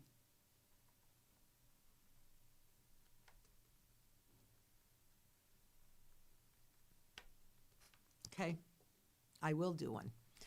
And Joseph Romer, UWU, says, Venezuelan here. Hello, thank you. Anything you can share is awesome. We don't want war. U.S. don't want war. Let's no war. I agree. And live another boring year. Don't let the warmongers drive you insane. I couldn't agree with you more. And the more that you would want to share your personal experience with us, because here's the thing. When you travel and you meet people from all different places, what you find is that the people themselves, really, we all want the same thing. We want a safe place to live, raise our family. We want opportunities to grow, and so that our children have those opportunities. We all want the same thing. So I agree with you. I'd rather not have any war. Unfortunately, those at the top use it as a distraction. So anything that you can share with us as far as what your life is like there and how all of this is impacting you would be really helpful for us to get clarity on that. And I know we would all really appreciate it. And let's hope that there isn't a war. Unfortunately, it looks like we may be pushing in that direction, but I 100% agree with you, 100%. And Johnny Red 8902 says, I had a friend go to the bank and they didn't want to give him his own money. Yeah, give it a shot. They make you feel like you're this criminal, but you see, it's not his money. Once you make a deposit into the bank, then it is legally their money. And you are merely the beneficial owner, which is at the very bottom of that ownership from the top down. So that's why they don't want to give you back. It's not your money. Once you make that deposit, and even if it is, even if your perception is right, what does it say on here? Federal Reserve note. This is corporate debt. That's what this is. This is corporate debt. The Federal Reserve is not federal, doesn't work for the government, nor does it hold reserves. And a note is a debt instrument. So we are working, trying to save and use as our tool of barter a corporate debt instrument. So no, they don't want to give it back to you. They don't want to give you your purchasing power either. Yeah, it's pretty darn disgusting. When will you wake up? Because, like, how do you catch a wild hog? Well, you put food out. Every day you put food out in the same place. And after a while, the hogs think that it's safe and they go in and they eat that. And then one day you go in, you put up just one side of the fence. And they might be a little standoffish for a day or two, but hey, that fresh food is pretty darn alluring. They go in and they eat it. They kind of get used to seeing that fence there. It's no big deal to them. And you put up the next fence, the next wall of the fence. And again, they might be a little standoffish when they first see it because it's different, but you keep putting that food out there, they'll come and eat it and they'll get used to that that other side of the fence being there, you put up the third side of that fence and do the same thing. Now they're all in there eating that food. You've got three sides of that whole huge gate already up, and boom, you just close the door and you've captured the wild hogs. That's how they get people into it. They let things fly, right? You're eating from the trough and you don't even realize that you're falling into their game and their strategy until you're caught. And that's why you can't get the money out of the bank, because it's fiat money and it ain't yours. And it's not real money. It's debt. It's corporate debt. When you realize what's the difference between this and this, you trust this, you're willing to work for this. This to you is a game, but the reality is the only difference between these two is your agreement to work for, try to save, try to invest, and use as barter this when you haven't agreed to do it with this, only when you're playing Monopoly. There's no other difference between them. And Wolf728 says, there are a lot of videos on YouTube showing that, especially those showing the similarities of the 1929 crash and our economy today. And I got news for you. The difference between the haves and the have-nots is wider today than it was in 1929. And I do consider myself a student of that period of time because I've read all of the setup for it. And, you know, it's that credit punch bowl. 1929 happened when enough wealth had been transferred, enough of those severely overvalued stocks, the industrialists had sold it to the public. That was very, very, very naive.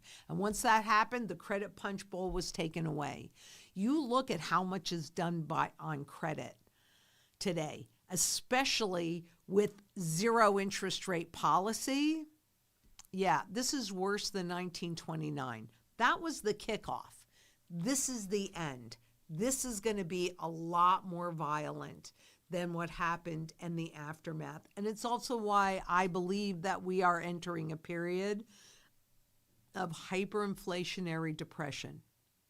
That's what it was in the 20s, or rather in the early 30s as well. You know, they revalued the currency, and all the prices jacked up overnight, and you already didn't have enough money to pay for it. The main difference is you had a lot more people with gardens. You had a lot more farmers, right? Today, we've been taught away from that. That's why it's so important to create that local community. Go to a farmer's market. Get to know the person that grows your food. Go to a community garden. Get to know, even if you can't get a garden there yet, in both cases, volunteer your time. You will learn new skills. You will develop a community relationship. So critically important, because you cannot live without food. You cannot live without water. You better do it. Otherwise, you'll have to do it all for yourself. And if you guys, I always think it's interesting when people come to the farm and they'll say to me, when do you have the time to do all of this? Well, I don't do all of this, but I have focused on it for so long that I've been able to create a community around me that supports all of this food. And really, I'm not at 100%, but I could be if I had to be. I was during COVID, right? I'm probably at about 85% right now, chef tells me, of the food that I eat coming directly from my property. If it had to be 100%, I could. There would just be some things that I would live without. But I'll tell you what, knowing that I had the ability to feed my family is a really nice feeling to me. Knowing that I had the ability to feed my neighbors, I kind of like that too, right? We are here to share the gifts that we've been given, and there's not one doubt in my mind about what's happening. So I'm here to be of service on any level that I can be. Honestly, that's what we are all about at Zang Enterprises. We are all here to be of service. So call us, utilize us however we can be of service. We're going to be. And call me Ost. Lynette, is copper the new oil? No, copper is not the new oil. However, it is an industrial metal, and oil is industrial as well. And you see what's happening with oil, because of global demand. So I don't consider copper the new oil. And Blake the Great, 0623, my question is about platinum. I'm hearing from some people on that you should have platinum too. The Mint makes a bullion platinum coin. I was just wondering your opinion about owning platinum. Again, platinum is an industrial metal. It is more rare than gold, and my personal focus is on the monetary metals. But it's not awful if you own platinum. It's still a precious metal, and it's still, I do own platinum in the form of jewelry. I have in the past owned platinum coins. I do not at this point own platinum coins, but it's not horrible. I just wouldn't do that with everything, but as a portion of your metals portfolio, it's not horrible to have platinum. It's platinum, for goodness sakes. So it's okay. If you want to own some platinum, we can get you platinum. That's not a problem. But would I do it for all the portfolio? No. My focus is still going to be on the monetary metals because that's what's going to put me in the best possible position, most likely, to execute my whole strategy, which is entering the right tool for the job, right? So what do you need? What are your goals? What are your circumstances? And then also exiting, because this is the opportunity to have that wealth transfer your way. And you got to hold your purchasing power, or you're not going to have that ability to let the wealth or have the wealth transfer your way. And Michael Lamb, 731, hello, Lynette. What are your thoughts about Battle Bank? I don't know, but I'll let you know next week. I think Jessica's going to have to help me with some of this a little bit more than I've been asking her to. Okay. Because we will be doing this again next Tuesday. And even when I'm traveling, these lives are really super important to me. Super important. So. And Jerry Wangzinger asks, if people are struggling with car payments, how can they afford to buy gold and silver? There are all different ways that you can buy gold and silver. There are all different ways that you may already own some and don't realize it, because gold and silver in any form is monetary at its base. So maybe you even have a class ring that's 10K. Okay, there's not a ton of gold in there, but there's recoverable gold in there. They use it in coffee filters. Look at this stuff. I picked it up for nothing. But I would also say that is also the importance of coming together in local community. Because, like I said earlier, look, I know how to lay irrigation. I've done it. So I have that skill set. I wouldn't say I'm great at it, but if I absolutely had to lay irrigation, I've done it. So I know I can do it. I know how to do it. But that would be a very valuable skill set for me or for any community. So if you cannot afford to buy gold and silver, can you afford to develop some skill sets? Because any talent that you have, anything that you have is barterable. Toilet paper is barterable, right? So anything physical, any talent, any skill set, get some more skills under your belt. Go to a farmer's market. Go to a community garden. volunteer. I'm here. What do you need me to do? Then it's not as important if you can't afford the gold and silver. I have the gold and silver. What do you bring to the table? What skill sets? In my bug out, I have doctors, I have teachers, I have plumbers, I have farmers, I have massage therapists. I have, a whole variety of people with skill sets. And we've got kids too, because you've got to have some fun.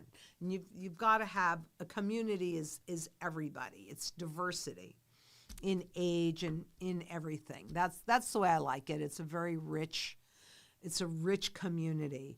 So if you can't afford gold and silver, although there's always a way to afford it, and look, if anything's marked silver or 925, it's 92.5% pure. Learn some skills. That's really as good as gold and silver, right? So there's a way for everybody to survive this. In a community, you bring what you have and you share it. That is what I absolutely learned when I was looking for what my purpose is. Why am I here? And it took a lot to learn it, but it's true. I want to share what I have with you. You need to share what you have with me.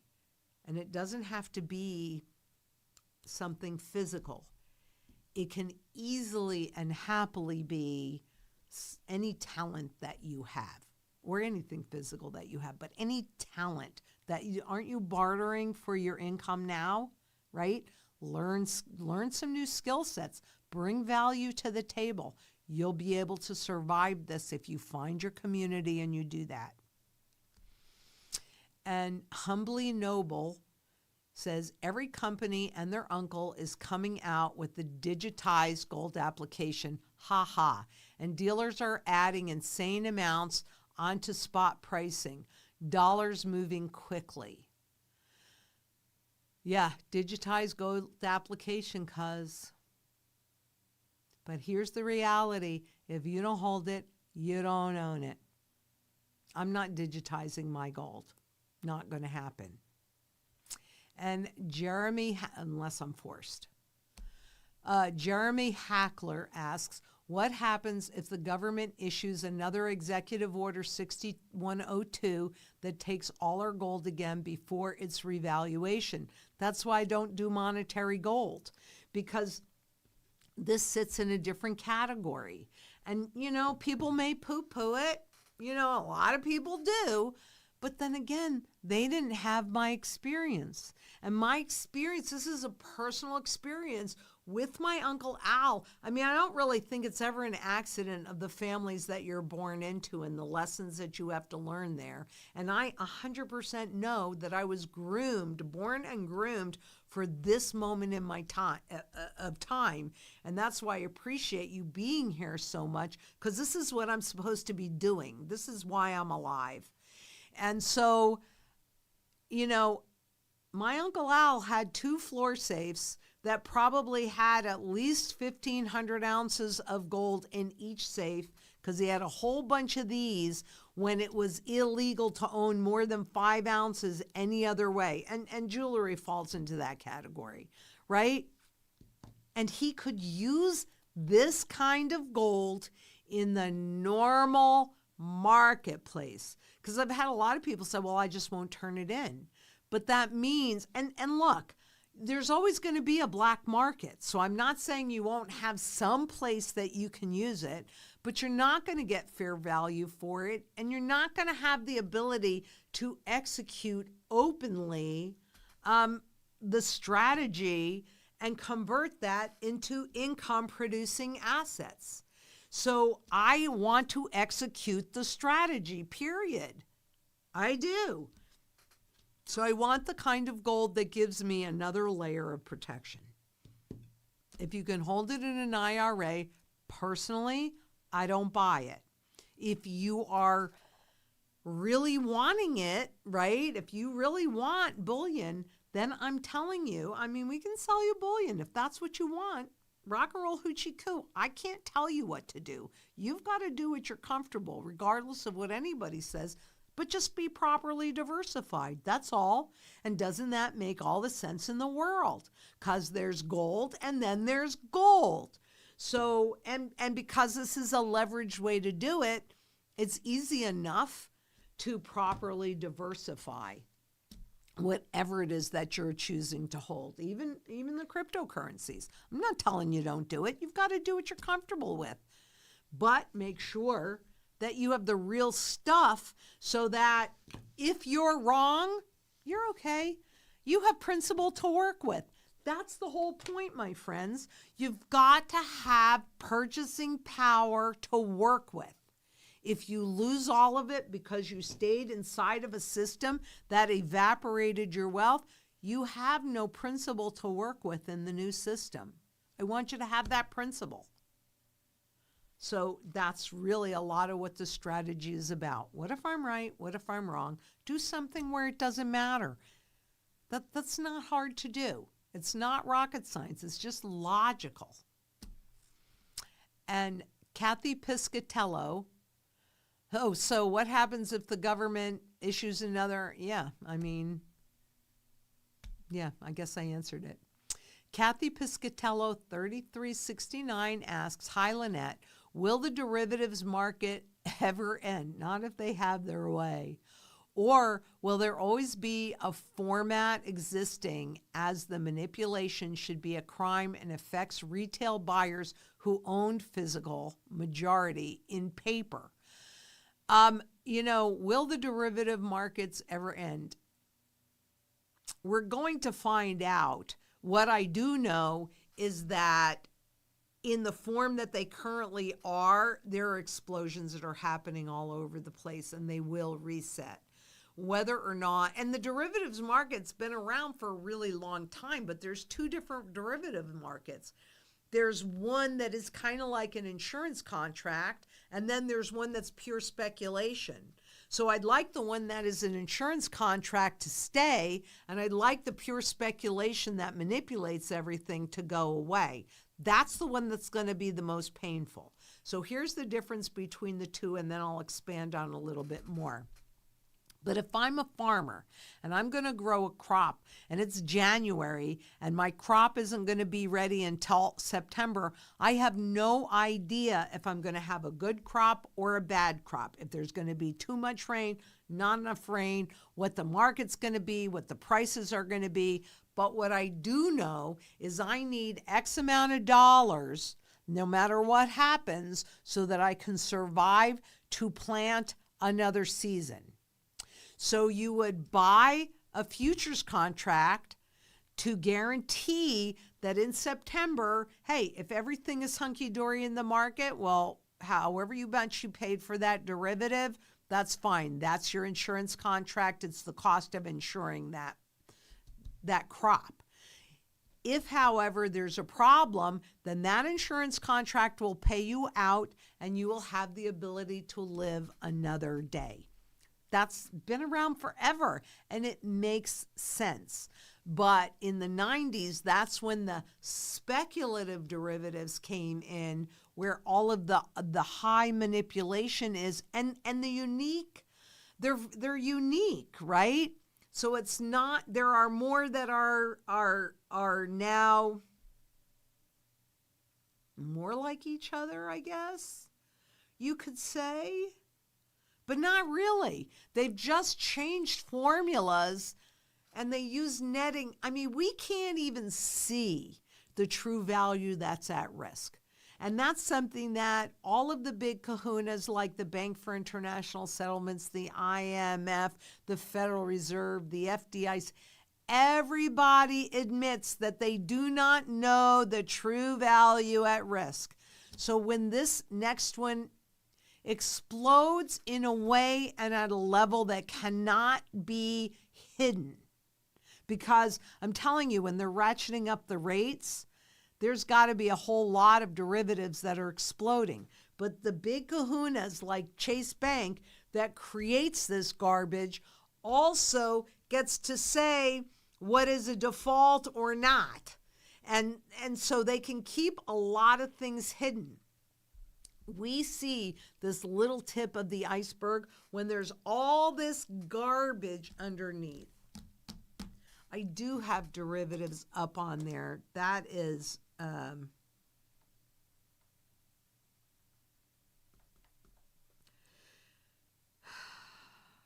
yeah. I'll do a piece on derivatives. And you know what I'm going to use, I think, mostly in that? If I show you for gold and silver, then you can extrapolate that out to the different debt. Let me see. It's a tough one because it's so complicated, but my goal is to translate this financial noise into understandable language. So let me see what I can do on that. But will it ever end? Yeah, it's going to end in a catastrophe, because when that explodes at a point where they can't cover it up, it's going to overwhelm the central bank's ability to do this and cover it up. That's how much it's grown. It's grown so much since 2008, which grew so much since 1998 when they covered it up the last time. Yeah, I'm certain it's a derivative explosion that's going to take everything down. But I'll do something on that, Kathy. And Big Apple 9973 asks, Lynette, why do countries' gold and silver coins have a face value? Sounds suspicious to me. Could they confiscate and give you the face value of the coin? Well, they can. And the new gold that they're issuing has a $50 face value because the official U.S. price of 1 ounce of gold is $42.22, which was the last time the revaluation took place in 1971. So they could, but remember, they want your cooperation. And so, yeah, they could go in and do a big sweep of the IRAs and leave face value, but boy, wouldn't you have a lot of people up in arms over that confiscation. It would be much easier for them, knowing that it's worth $40,000 an ounce, and the spot, let's say the spot's of $5,000 an ounce when they do it.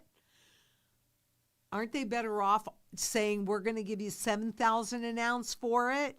And then most people, not understanding that it's not the true value of it anyway, would go, oh, well, they look at the spot market, it's only worth $4,300 or $5,000 or whatever that number happens to be. But look at how generous they are. They're going to give me $7,000 for it. Okay, you can take my gold. After that is when they do that revaluation. That is more likely than just paying face, because paying face value, they put face on there so that they can control it, right? But paying face value would get too much opposition. They don't like opposition. They want you to volunteer it without realizing that that's what you're going to do. So we'll see what happens and how they might do it and how they would do it. But in my opinion, it is more likely for them to pay you a bonus to confiscate so that you just don't get upset about it until it's too late. Then there's nothing you can do about it because, hey, that happened then. It's too late to do anything now.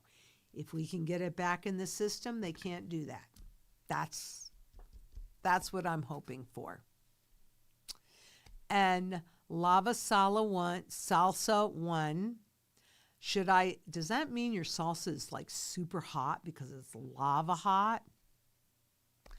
But should I pull my metals from the depository? If you have them in an IRA, you need them closer to you because that is a long process. Also, you will be paying taxes on the amount that they send you when they actually put it in the mail, and a lot of times they'll price it to melt. So, yeah, I mean, I have a large, very nice retirement plan, but it is not held in a depository like a bank or an IRA. I hold it privately. Private vaults are fine because it's in your name and you have a key so nobody else can access it. A vault in a bank, they can access because they have the right to drill into your box. A private vault is a bit different. So you should do whatever you're comfortable with, but I can tell you that I hold my metals in a private vault. That to me is much, much safer than in a big depository with all the other IRA metals. It's different. And Belangan 98 says, but Lynette, don't you see confiscations coming? Just like in the past, they'll take our gold and silver for the greater good. Yeah, I do. That's why I do collectibles. I don't see it, although certainly silver is a strategic metal and a diminishing asset, and they did confiscate silver the last time, and I don't see the overt confiscation because of how widely silver is used in industry and how important it is in industry. So I have constitutional silver, but I also do have the rounds. I could be wrong. I see the confiscation in gold because that's the primary currency metal and it's indestructible, so it doesn't get used up. Anything can happen. Governments can do anything. But if we really push and get a global sound money movement in place in a very pervasive way, then they're not going to be able to confiscate the gold or the silver. That's why it's urgent that we do it, because I've never seen an opportunity this good to make that happen. This is our opportunity. If we miss it, that will break my heart. I mean, I'm not really worried about me. I'm not really worried about my family. But I am worried about the world. That will break my heart. I'm not kidding. I do not want, I will fight the rest of my life. And Ron Paul, I mean, look, he fought this battle since the 70s. But it's picking up momentum and it's picking up steam even in the younger generations, which is what gives me a lot of hope. In the 70s, somebody making $10,000, the average wage was $10,500, and one wage earner could support a family of 4 on that. Today, the average wage is like $68,000, and it takes 2 wage earners, and you're paycheck to paycheck. People have realized, education isn't really helping that much. I mean, some of the great jobs that, hey, go and be this, go and be that. Well, AI is kind of taking over a lot of that. So the whole landscape is shifting really, really dramatically. Can you shift with it? Can you hold your purchasing power? Because they have to get rid of all of this debt. And that's what this stuff is. It's corporate debt, and they have to get rid of it so that they can go into a new system. The new system needs to have redeemable gold.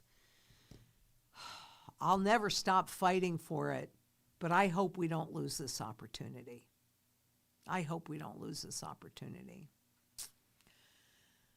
So, Prayer Warrior 424.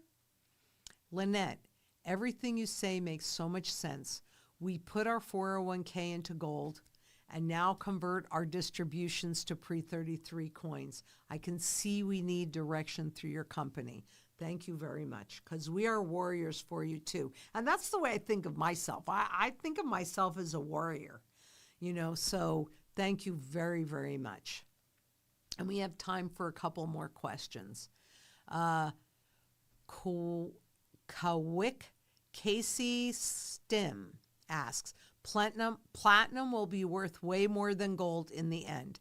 Maybe it will. I'm not telling you don't do platinum. I'm just telling you platinum's not the monetary issue. My focus is on the monetary coins. But I own platinum. You can own platinum. I think that's a good thing. It's more rare than gold. Rock and roll hoochie coo. But don't put everything in there. You put whatever you want in there. And I can't tell you how much that should be. I can tell you what I'm doing for myself, and then you make the decision based upon what you feel is the right way to go. And I will support your right to do that. So there you go. And Michael Cordova, 8432, thank you for the reassurance. I've been stacking for over 15 years. Oh, and I'm also a jeweler. Best wishes and happy holidays to you and your team. Well, that's awesome. And thank you very much. You know, I'm big on to jewelry because these are the forms that you can hold it in. Makes a whole lot of sense. And I'm happy to be of service, super happy. And I think we have one more question. EcoLeaf00. If I had a 60-40 portfolio, silver to gold, should I be buying silver or gold at this point? That's not really the way I determine what my portfolio is. Since for me, silver is more about barterability, I take a look at your current cost of living. This is what we do. And we have certain things that you need barterable silver for and certain things that you need barterable gold for. So things like, food or your gas in your tank or local bartering, that's what I like my silver for, and I need enough of it to last me 10 years. That's how I've set up my personal portfolio and also my daughter's. But for things like property taxes, and if you have, I hope you don't, but if you have like a chronic illness or things like that, then you need barterable gold. So because we can define what the fundamental value is, and we do that. When you come in, I can say here and I can spout it out, but I'm not looking at it every day, right? The strategy specialists are. And so what they're going to do is after you have this big, long discussion and you determine, and again, it's all your choice. Regardless of what anybody says, you have to do what you are comfortable with. But we're going to help you define what kind of barterable gold and how much of that do you need. What kind of silver and how much of that do you need based upon your current, how you live your life right now, okay? We're going to take a look at how much cash you need. Even though it's going away, you still need a certain level of cash. That's where the gold backs would fit in. That's where your glint or your kinesis would fit in. And we're going to define that based upon you, right? How much of any of that do you need? And then beyond that, what fiat money wealth have you accumulated, like a 401k that you can't liquidate or a 403b? How much do you need to properly diversify that? How much do you need to pay off that fixed rate debt? We're going to define that. And then beyond that, how much are you going to use to convert into income producing assets? And that's a legacy that you can leave, and you can also leave a legacy in more rare coins. So we're going to discuss all of that with you before we can even begin to make a recommendation. Now, ultimately, even when we make that recommendation, you have to be comfortable with it. So if you disagree and you want more barterable silver or you want bullion gold or you want whatever it is that you're most comfortable with, we're going to support you in that as well. We are all here to be of service. And with that, next week, we will still be back on Tuesday, so we have one more before Christmas. But for those that are celebrating whatever you're celebrating around the world, I kind of lump it all into Christmaka. But I hope everybody has very, very happy and healthy holidays. And I'm not quite sure when we're going to be airing the gift that the year-end poem that I wrote for all of you guys. I do that. Actually, I started writing a birthday poem for my daughters when they very first went away to college because they were disappointed in their birthdays. And now they just turned 44. So I've been doing it every year since then. And I've started doing that here as well. So at the year end, you'll get a year-end poem, and we recorded it this morning, so that'll be going out shortly. I hope you like it, and I hope everybody has very happy and healthy holidays. And until next we meet, let's make a positive difference in the world. What a concept. We can do this. We are a global community after all. So please, be safe out there. Bye-bye.